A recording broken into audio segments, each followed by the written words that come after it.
Hi, I'm Javin Kirby-Bernakovich, and I'm here on Sepp Holzer's new piece of land. He calls it the Holzerhof versus his original property called the Hof.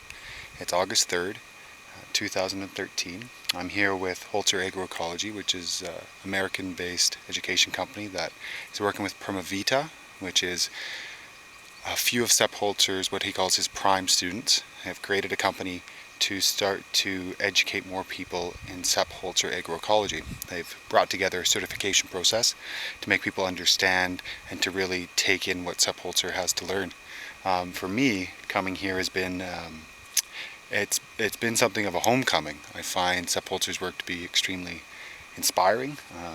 He's got an incredible way of looking at the land, and he's been doing it since he was a child.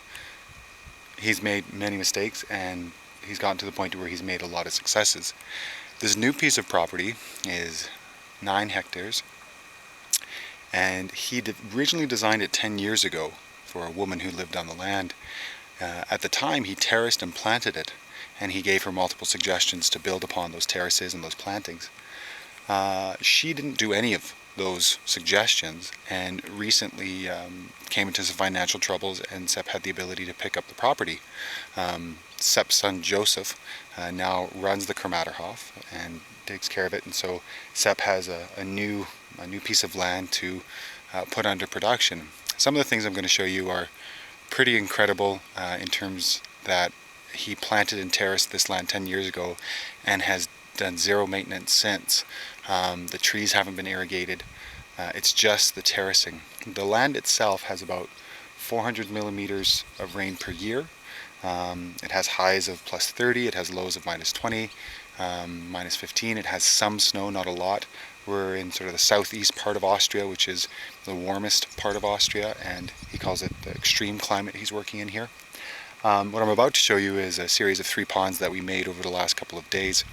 An excavator driver came in with an articulating bucket and really sculpted out this area, which had already been put into a terrace 10 years ago. I'll show that to you now, and we'll give you some commentary along the way. So what we're looking at is pond 1. Now pond 1 comes off of a terrace, comes off of one of the major veins or the arteries, and what you can see here is the start of how Sepp armors the land and starts to replant the land. He takes what he calls acacia, which we've come to believe is actually robinia, and he puts this on the bottom of the property here, and then he plants willow at the top of the property. Now with the willow, he plants it and does what's called live staking.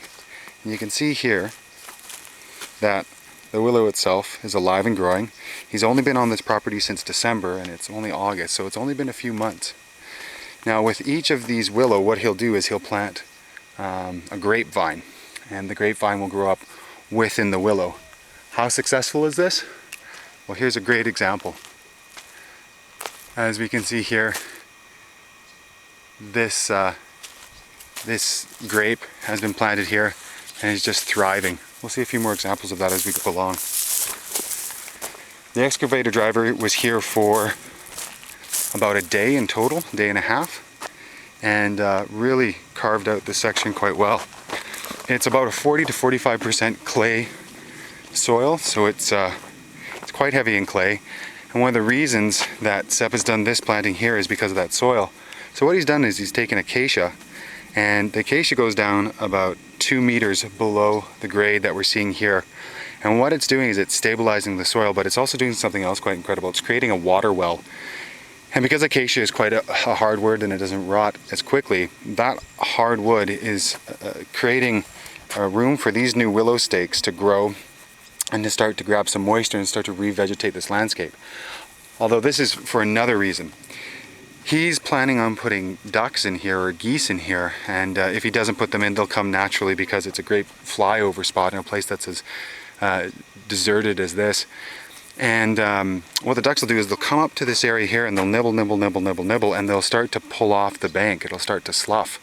And so what he's done is he's put the willow here to grow up and to create a living fence that he will move into the bank, so that way the ducks actually can't get in. It's a way of bank armoring the side of the slope here, almost in the way of sort of living chainmail. You can see up here some of the plantings he's already had. We can see lots of chestnut, we can see lots of hazelnut, lots of lupins, lots of goldenrod. Over here is the famous Sepp Holzer monk. This is a way to take care of the level of water within this pond system that's low tech but has a high success. In it he has a friction fitted pipe, and the friction fitted pipe can move left, can move right, to the point to where he can drain the entire pond out if he needs to come to the bottom. The two posts above it are to create a dock so that way he can walk out and then change the level as needed. The pipe itself was held with rope. We're going to walk up the bank here of pond 1, take a look into pond 2. The reason why he's made a series of 3 ponds here, so we just came from pond 1. We'll pan back here. Here we go, that's pond 1. And this is pond 2. And then as we can see over here, there's the monk for pond 2, the dam for pond 2, and then pond 3 at the side. It's because of the amount of pressure that this hillside is giving. This is the north-facing aspect. And all of the pressure, the hydrostatic pressure from the ground is pushing. And to have all of this as one body of water would eventually create more pressure and a possible blowout. So instead of losing all of this water if something happens, he has 3 separate areas. Again, this all happened in a matter of a couple of days with us taking a look and Sepp Holzer there as well. You can see apricots. Now something else that folks might have been wondering is, why over here with the acacia and the willow did he plant 2?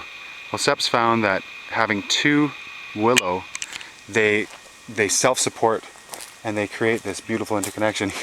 This is great. We see an edible mountain ash that's used for cordial or a liqueur, and we see vine, as he calls it all the time, grape, and all of this grape is just lush and beautiful, and they're everywhere. They're absolutely everywhere. So for folks that like to say, permaculturists are crazy because they put vines into trees and trees have a competition for light, we only have to go back to what the origins of these plants were and how they grew up. People didn't build them trellises because there weren't trellises to start off with. They found other trees to grow up in. We see elderberry,